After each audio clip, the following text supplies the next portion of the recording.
Bueno, buenas noches para todos, ¿cómo están?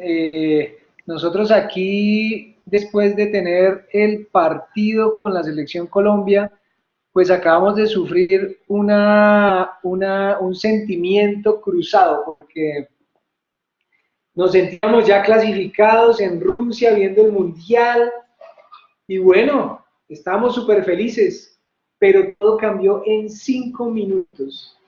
Y bueno, ahora, ¿cuál es el sentimiento de la mayoría de las personas? Tristeza, como que uno no las puede creer, cómo es que ya teniendo eso en la mano no lo logramos, pero así es la vida, así el Creador quiere y lo único que tenemos que hacer es alegrarnos. Nosotros no comemos de eso, nosotros no nos hace mejores personas si ganamos o perdemos, pero esto sí sirve para aprender a ver cómo en un segundo cambian las cosas, cambia una realidad. Y es parte de lo que nosotros podemos lograr en la vida de los hijos. En un segundo podemos cambiar esa realidad que a veces puede ser una realidad que pronto te esté incomodando, puede ser una realidad que tú estés de pronto viviendo, sufriendo con tu hijo, ya sea la edad que tenga, pero es una realidad que te va a permitir a ti tomar decisiones, ¿sí? Porque cuando las cosas no están como queremos, tenemos grandes oportunidades.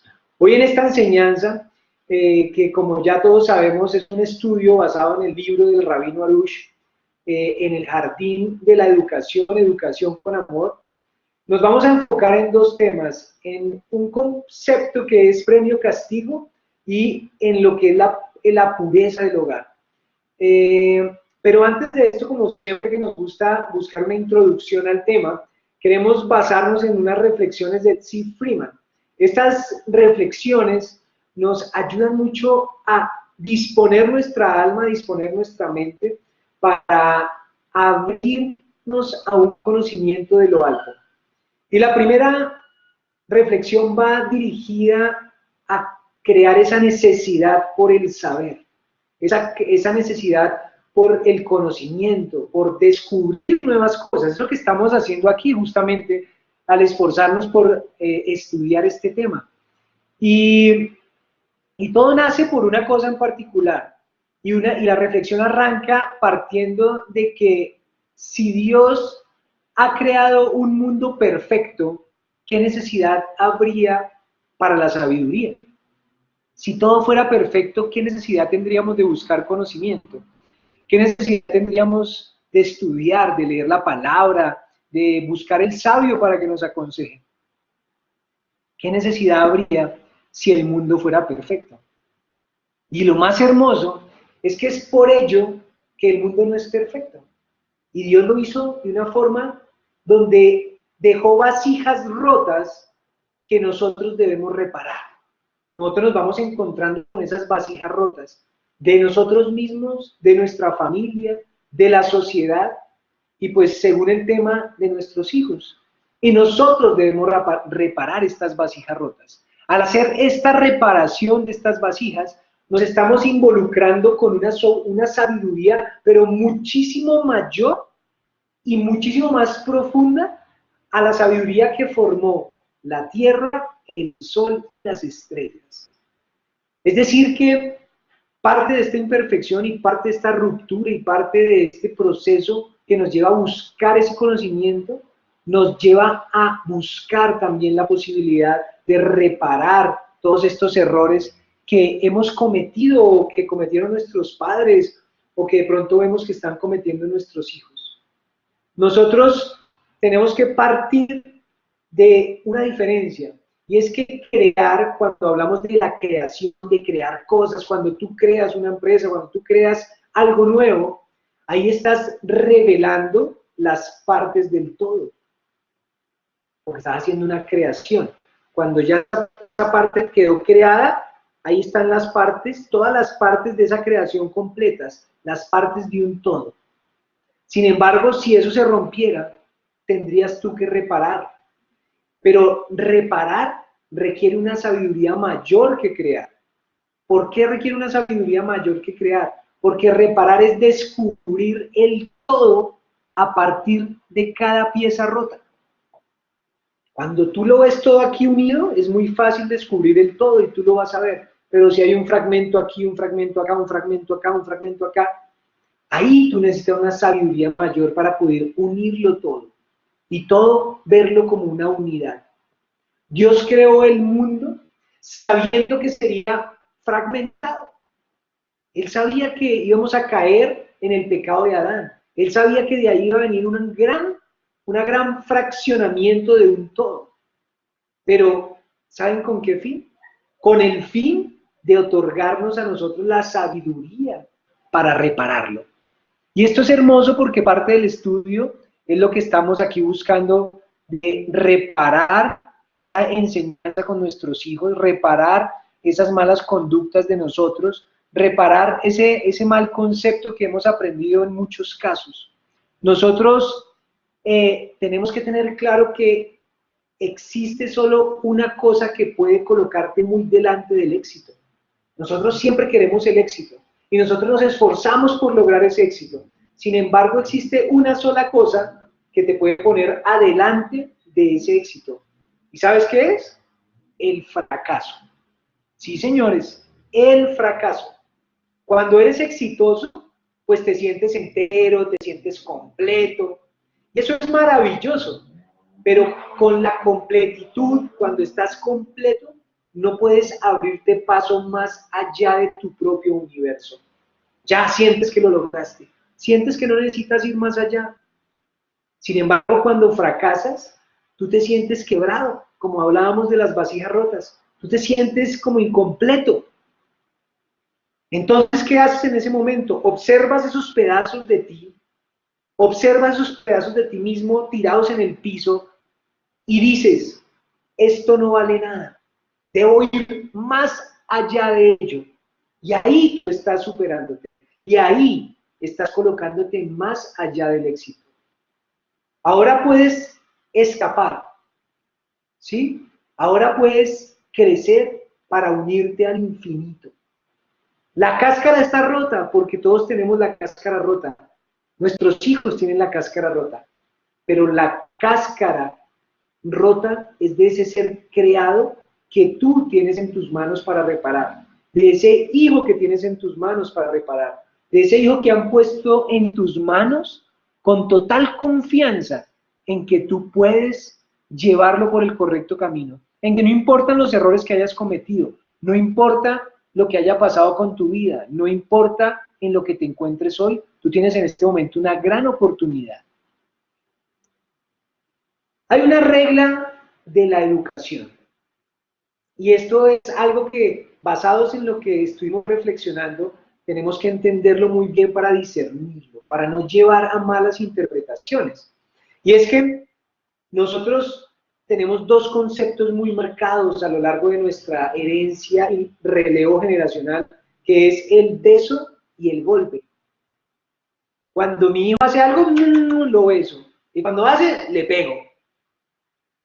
Sin embargo, para la educación, estamos hablando en el marco de la educación, y cuando yo me estoy esforzando por educar a mi hijo, no debo usar el beso y el golpe para ese propósito de educar. ¿Por qué no? Básicamente porque no debemos dejarnos llevar por los sentimientos que nos impulsan tanto a besar como a golpear.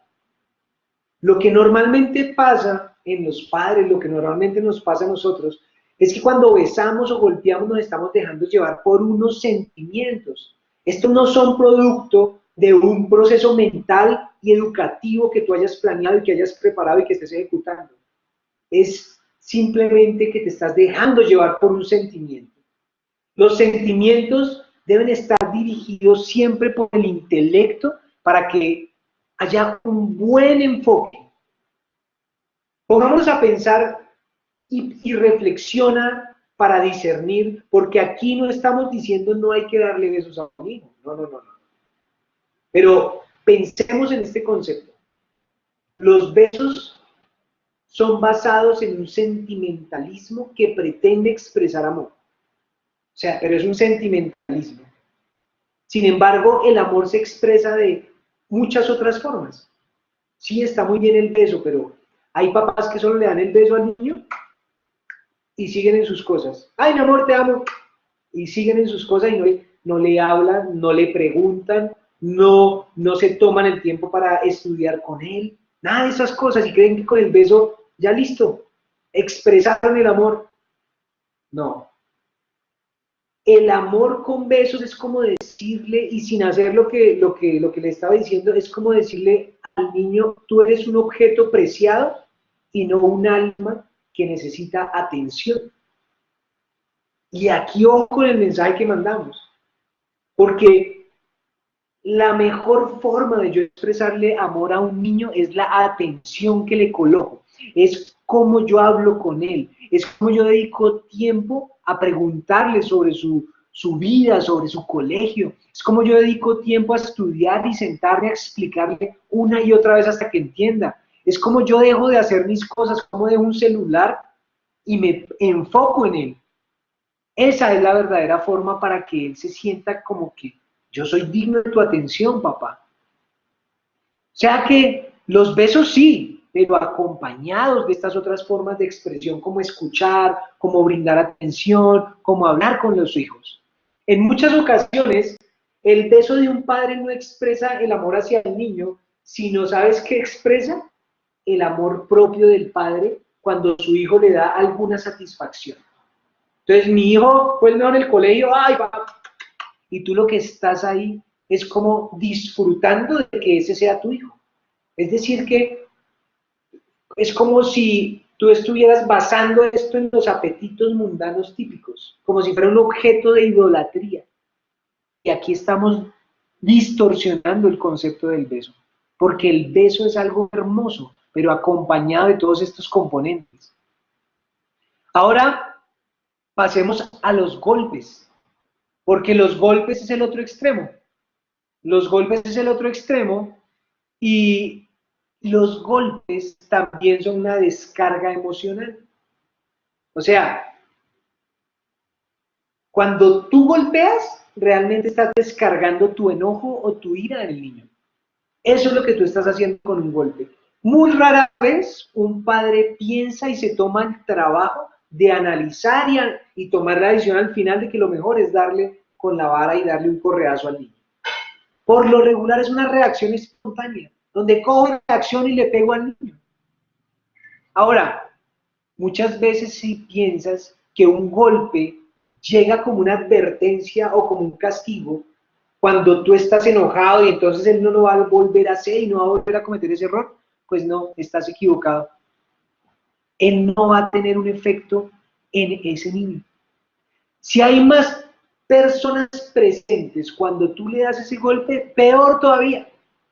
Peor todavía, ahí sí tienes que tener claro que está terminantemente prohibido humillar al niño en público. No debes pegarle al niño en público. No debes insultar al niño en público. No debes gritarlo en público. Nosotros en esos casos estamos provocando un daño emocional en el niño. Y esos daños emocionales pagan precios muy grandes en el largo plazo y nosotros por eso tenemos que evitar ese humillar a mi hijo. No es posible conseguir las metas deseadas con ese sistema. Beso, golpe, es decir, el sistema recompensa, castigo. En algún momento, yo me acuerdo que nos enseñaban unos niveles de cómo se comportan las personas. Y más o menos empecé a reflexionar y a buscar esos niveles y eran como 5 niveles. Era el nivel más bajo, más primitivo, hasta un nivel elevado, de cómo tú tomas tus decisiones. Y el nivel más primitivo es el premio castigo. Es el que tú haces las cosas porque me premian y no las haces porque me castigo. Y solamente ahí te manejas. Hay un nivel 2, que ese nivel 2 es un poquito más evolucionado y es un nivel de la legalidad propia, o sea, que es porque me toca. Es decir, que el semáforo está en rojo y me toca parar. Eso es legalidad. Y tú tomas la decisión de parar porque la ley lo dice. Hay otro concepto un poco más allá, que es un nivel 3 un poco más elevado, y es una legalidad social. Es decir, que tú piensas en que paras en el semáforo no porque está en rojo, sino porque estando en rojo y tú no pasándote, pues obviamente es para que todos podamos sincronizarnos en el paso, y entonces hay una legalidad desde el punto de vista de los otros, y es un nivel un poco más elevado. Hay un nivel cuarto que es un poco más elevado, y son las consecuencias propias. Es decir, que tú llegas a un semáforo y tú analizas, no, yo tengo que parar porque es que donde no pare hay un accidente, donde yo me lo... O sea, tú ya estás pensando más en las consecuencias propias, donde tú puedes salir afectado y donde otros pueden salir afectados. Sin embargo, hay un nivel 5, y ese nivel 5 es muchísimo más elevado, y es un tomar decisiones basados en una ética de principios y valores, de principios y valores universales, ¿sí? De que tú no mientes porque es que tú ya tienes ese principio de la honestidad en ti, de que tú, no sé, haces negocios de la forma correcta porque tú así lo defines. Ahora lo mismo los niños, no me copio en el colegio, no me copio del otro compañero en un examen porque yo sé que mi principio es la honestidad. Él no lo está haciendo porque me ven, o no lo está haciendo porque es que donde me vean me echen. Fíjense cómo ahí elevamos el nivel. Y nosotros, si bien es cierto, arrancamos en el nivel 1, premio y castigo, y es más, nosotros desde la misma fe estamos hablando de premio castigo, y el temor del cielo sí se basa en premio castigo. Nosotros tenemos que ir avanzando hacia los otros niveles para que podamos entender qué fundamentan nuestras decisiones. Los besos y los golpes son dos polos opuestos, si se dan cuenta. Son dos polos opuestos. Y a veces lo que pasa es que los padres usan los dos. Usan besos y usan golpes. Usan los dos polos opuestos. ¿Y saben qué pasa cuando uno usa las cosas opuestas todo el tiempo? Eso genera una confusión emocional en ese niño. Y en ti mismo. Hay una confusión emocional. Provoca que al final de tú tanto hacerlo golpe, beso, que no creen en la verdad. Cuando tú le des un beso a tu hijo, no te va a creer que ese beso realmente sale del corazón. Y adicional, cuando tú le vas a pegar, ya ni miedo te va a tener y te va a enfrentar, porque ya es un tema que pierde el propósito. O sea, recordemos que el beso es la satisfacción de un deseo corporal del padre, y los golpes son una descarga de su ira. Eso es lo que son esos dos conceptos.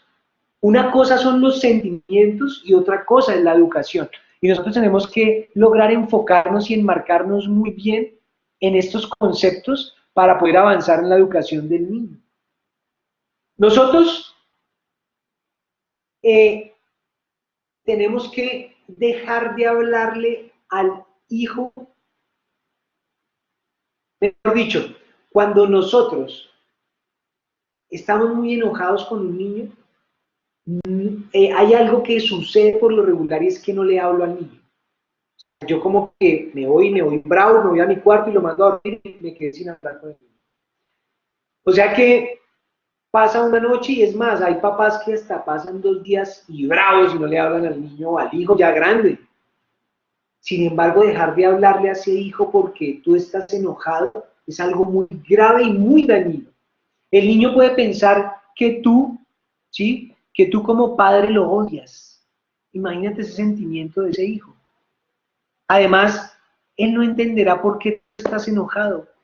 El único que gana cuando tú haces esto es la mala inclinación del niño y tu mala inclinación como padre. Entonces nosotros no podemos dejar que esto ocurra en el proceso de educación con nuestros hijos. El concepto de castigo debe ser tratado con sumo cuidado, más cuando se trata de un golpe. Más cuando se trata de un golpe. Cuando definitivamente se decide un castigo, o sea, pero tú lo pensaste, te reuniste con tu esposa y tu esposo y pensaste que realmente se necesita el castigo.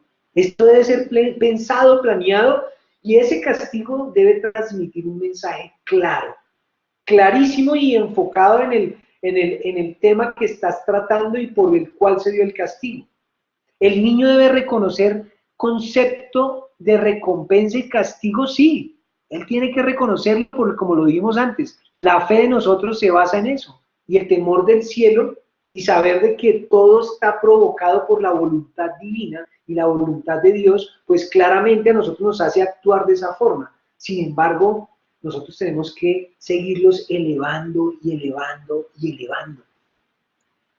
El proceso educativo, básicamente, y al que nos estamos enfrentando, es el de ir poniéndole desafíos a ese hijo. Nosotros tenemos que irlo retando poco a poco y darle puntajes por cada logro que obtenga y darle recompensas. El camino de la recompensa y de resaltar todo lo positivo que ese niño hace es muchísimo más exitoso que el camino del castigo. El castigo solo cuando no hay ninguna otra opción. O sea, solo en ese caso. Y otra cosa importante, no debes amenazar con el castigo. No debes amenazar con el castigo. Nosotros tenemos que pensar más en alentar, ¿sí? Todo lo que sea alentar al hijo por lo bueno, por lo que hace bien, por lo que se destaca, ¿sí? Rabbi Nachman decía, ustedes ganan el bien y el mal caerá por sí solo. Es decir, que yo tengo que enfocarme en que el bien crezca, el que el bien, es decir, que en vez de luchar contra el mal, debemos hacer mucho bien. ¿Sí? O sea, es como es el concepto importante. En vez de buscar mal, mal, mal, y entonces, ¿por qué lo hiciste? Pero no, resaltemos el bien, bien, bien, y el mal cae por sí solo. Por sí solo va a caer el mal. Sin embargo, es muy importante, cuando yo estoy en estos procesos de formación de mi hijo, que también tenga claro ese direccionamiento que tengo en el hogar, esa pureza de mi hogar. Nosotros como padres tenemos que alinearnos, papá y mamá tienen que estar alineados en ese proceso de educación de sus hijos. Y nosotros tenemos que tomar una decisión de cuál línea es la que vamos a seguir para educar a nuestros hijos y debemos ser, no sé, o sea, mantenernos en esa línea y no estar cambiando de una línea a otra. Nosotros tenemos que escoger una línea y mirar a expertos dentro de esa línea y recibir la orientación adecuada de acuerdo a esa línea que escogí. ¿Sí? Ahora, algo muy importante. Líneas hay muchas. Tú tienes que tomar la decisión, irte por una y ser constante en esa línea. Ahora, como hay tantas líneas, pues obviamente hay muchos conceptos.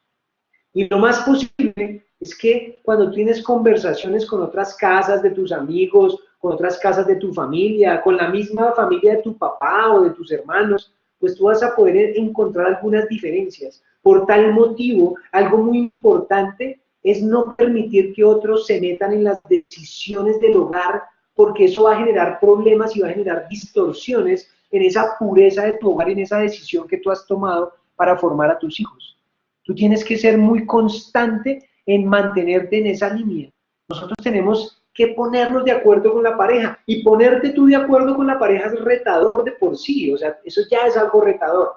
Sin embargo, ponerse de acuerdo cuando hay opiniones de otros ahí metidas, ahí sí que eso es casi imposible. O sea, tú no te vas a poner de acuerdo con tu pareja si tú estás pidiendo orientaciones por este lado a tus amigos, a tus papás y a tu mamá, y tu esposa por otro lado también lo mismo. Vienen aquí a poner, no, o sea, eso es dificilísimo. Si ponerte de acuerdo con tu pareja es algo retador, ahora esto es casi imposible.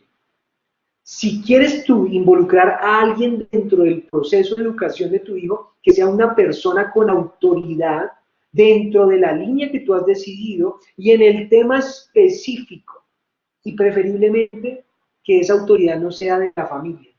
Eso es preferible y es lo más sano.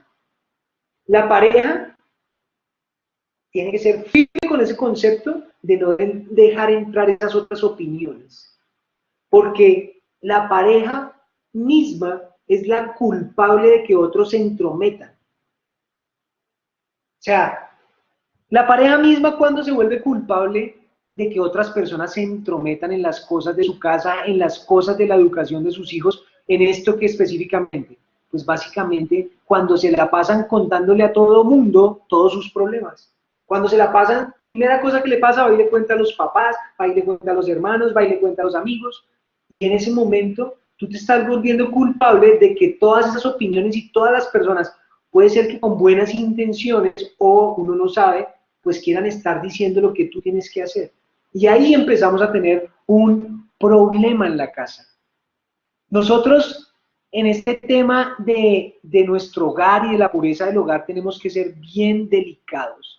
La familia es un componente sagrado. O sea, ahí estás tú con tu esposa, con tus hijos, y es la presencia de Dios en ese núcleo familiar. Y tú representas dentro de tu núcleo familiar algo sagrado. Por tal motivo tienes que tratarlo de la misma forma, de forma sagrada, con muchísima delicadeza, con muchísima importancia. ¿Por qué? Porque nosotros tenemos que tener claro de que allí está sucediendo algo en el ámbito espiritual. Cuando tú estás hablando de tu familia, están ocurriendo cosas espirituales de muchísima importancia. Y cuando están pasando problemas en tu casa, en tu hogar, entre los esposos o con tus hijos, pues tú ahí no solamente estás tratando con problemas evidentes y materiales de este mundo, sino que estás tratando con problemas también en el espíritu. Entonces la recomendación de los sabios no es solamente no contarles a todo el mundo los problemas, sino que incluso llegar a ocultar tus problemas y saber con quién tú los puedes compartir. Pero tú no tienes que estar siendo un libro abierto ahora con todo este tema de las redes sociales. Todo el mundo se da cuenta de cualquier problema que tiene una persona. Y estoy triste, y es que mi hijo no es que, y es que mi esposa, y es que cuando no, todo el mundo lo sabe. Y estamos yendo en contra de la recomendación de los sabios. Nosotros no tenemos que contar las cosas de la casa, tenemos que contarlas solamente a esas personas referentes y de autoridad en las cuales yo puedo descargar esa confianza, y tiene que ser una o dos preferiblemente. Nosotros, inclusive, cuando tú tengas esos problemas y el normal de personas te está preguntando, tú le debes contestar que todo está bien, que gracias a Dios todo está bien. Y cuando tú tienes fe, una fe plena, que es parte de lo que hemos aprendido aquí, tú tienes que ser consciente que efectivamente está bien, porque así el Creador quiere. Y todo es para bien. Entonces, tú siempre te diriges única y exclusivamente a un profesional y un maestro.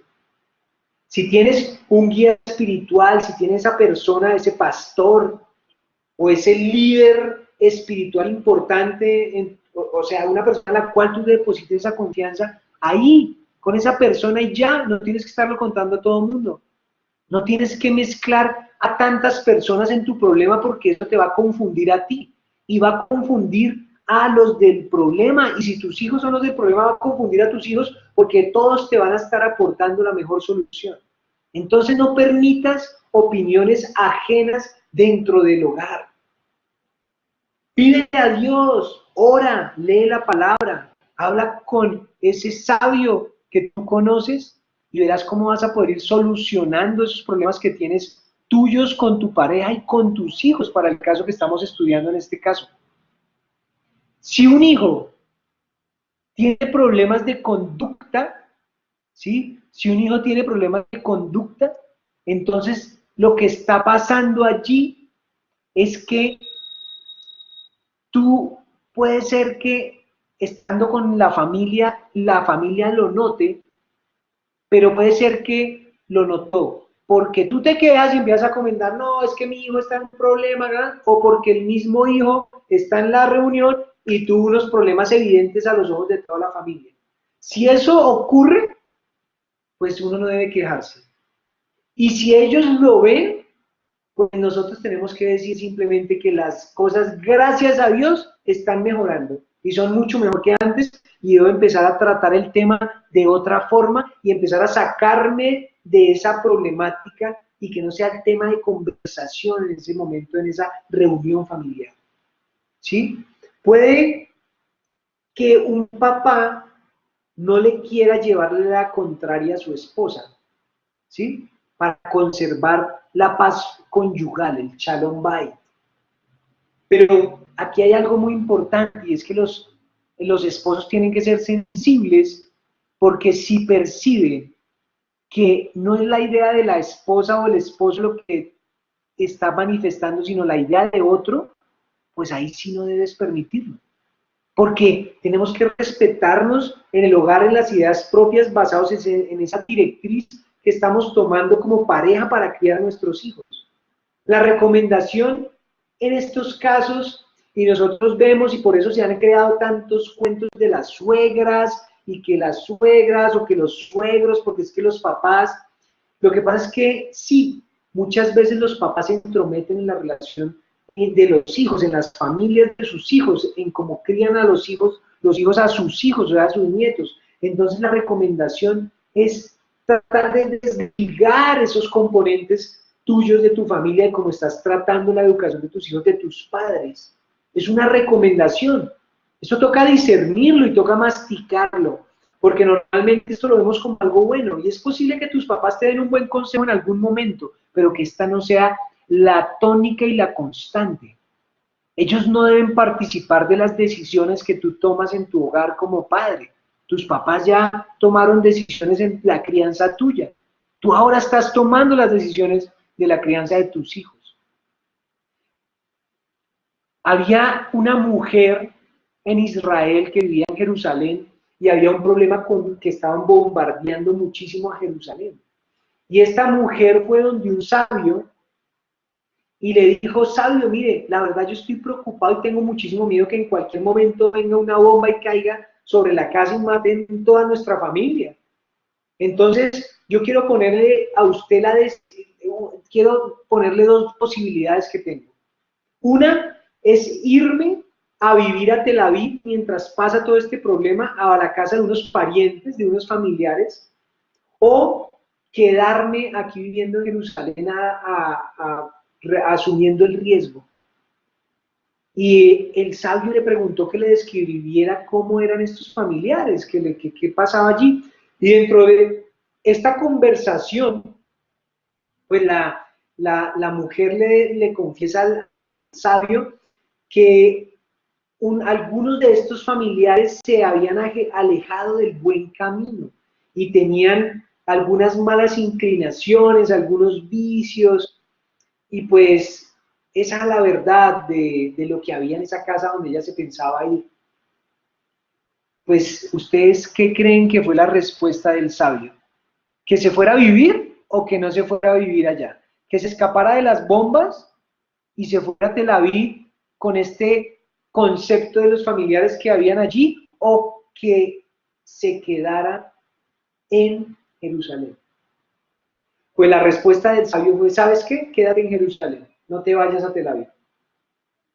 Y esto es algo supremamente clave que tiene que quedar de esta reunión de hoy. El peligro espiritual es mucho más grande que el peligro físico. Te lo repito, el peligro espiritual es mucho más grande que el peligro físico. Por eso corría muchísimo más peligro esta familia de esta mujer yéndose a Tel Aviv, a una casa de parientes donde allí habían unos que iban por un camino equivocado, a quedarse en Jerusalén, donde estaban cayendo bombas y donde podía estar en riesgo su vida. El daño espiritual es muchísimo peor que morir por una bomba. O sea, imagínense, de esta es la dimensión del tema espiritual y de lo que está pasando en tu familia al momento de tu criar a tus hijos. Es más grave hacer pecar a otra persona que matarla. Imagínate. Por eso el sabio le dijo: no te vayas, hija, quédate en Jerusalén. Porque lo más fijo es que allá estos familiares puedan hacerte desviar a tus hijos. Los van a hacer pecar. Y eso es más grave que una bomba aquí los mate. De ese nivel nosotros tenemos que tener la responsabilidad de la educación de nuestros hijos. Por eso es mejor un lugar con peligro de vida que un lugar con peligro espiritual. Atención, es mejor un lugar con peligro de vida de muerte física, que un lugar con peligro espiritual, de muerte espiritual. Y eso es lo que tenemos en nuestras manos en esta crianza con nuestros hijos. Eso es lo que tenemos en nuestras manos en las decisiones que yo estoy tomando. Familiares que no tienen temor de Dios no deben cuidar a nuestros hijos. Ojo, ¿con quién estás dejando tus hijos? ¿Con quién estás dejando tus hijos para que te los cuiden un fin de semana? ¿A dónde estás dejando ir a tus hijos a pasear? Que te dicen, ah, yo quiero ir con Julanito. ¿Sabes quién es Julanito? ¿Quiénes son los papás de Julanito? ¿Quiénes son los hermanos de Julanito? Porque si ellos no tienen temor de Dios, tú no debes dejar al cuidado de ellos tus hijos. Tú tienes un tesoro que tienes que estar cuidando porque Dios te los entregó en tus manos y no son tuyos, son de Él. Entonces tenemos que empezar a ser muchísimo más sensibles en las cosas que estamos haciendo en este proceso con nuestros hijos. Y el tema de los padres, no necesariamente el papá tiene que estar viviendo en la casa para entrometerse. A veces la distancia no es lo importante. La distancia con los padres no es lo crítico. Hay algunos papás que pueden estar tan cerca de los hijos y no se entrometen en cómo crían sus hijos. Y hay otros que pueden hasta vivir en otro país y se están entrometiendo todo el tiempo. Y tú eres el que debe decidir si se entrometen o no se entrometen. Y lo recomendable es que no se entrometan. Y debemos ser, con amor, claros y contundentes en establecer estos límites para que no se traslade una maldición generacional y no hayan efectos negativos en esa crianza de nuestros hijos. La mejor ayuda que pueden dar es no ayudar. ¿Sí? Y yo cuando estaba estudiando esto, créeme que me sentía como así, pero mis papás me pueden dar muy buen consejo. Sí, claro, pero que no sea una constante, que no sea que yo esté manejando realmente la situación tuya. Un consejo una vez que otra, bienvenido, es con amor, pero no puede ser la constante. Cualquier problema que tú tengas tienes que resolverlo en tu hogar, resolverlo entre la pareja, resolverlo con los hijos y con un líder espiritual o con los maestros, porque tus hijos están en el colegio o están en la universidad, pero hablemos de hijos que están en el colegio antes de salir del bachillerato. ¿Qué pasa cuando están en el colegio? Tú tienes que ser muy sensible a las alertas que pueden ocurrir allí. Cualquier problema en el ámbito escolar debe prender una alarma en tu casa. Porque algo está pasando en tu hogar. Si a ti te están llamando por un tema de disciplina de tus hijos, es porque algo está pasando en tu casa. Y tú tienes que empezar a coger esa alerta. Yo debo estar de la mano cuando estas alertas se disparen, no solamente, sino siempre de la mano con el maestro de mi hijo. ¿Qué tan cerca estás tú del maestro de tu hijo? Del director de curso o de ese maestro que está mucho tiempo con tu hijo. Porque la comunicación del padre y el maestro de tu hijo en el colegio es clave. Y a veces nosotros esto lo despreciamos por completo. Esa comunicación es supremamente clave porque si tú te pones a pensar, el niño pasa la mayor cantidad de horas con el maestro que contigo. Y es muy posible que ese maestro conozca más al niño que los mismos padres. Y esto es una ironía de la vida, pero es real. Porque ¿cuánto tiempo está contigo el niño de lunes a viernes? ¿Cuánto tiempo está el niño con el maestro de lunes a viernes? Entonces, aquí nosotros tenemos que empezar a ser sensibles y a ver que existe una persona clave en la crianza de tus hijos, y es el maestro, es el profesor. Nosotros entonces tenemos que empezar a cambiar la actitud que posiblemente hoy estemos teniendo con esos maestros de nuestros hijos. Es posible que tú les estés ignorando. Ahora, ya no podemos ignorarlos más. Nosotros, al contrario de ignorarlos, tenemos que pasar a honrarlos. Tenemos que honrar al maestro y ser agradecidos con el maestro. ¿Por qué? Porque los maestros son fundamentales para este proceso de educación con amor.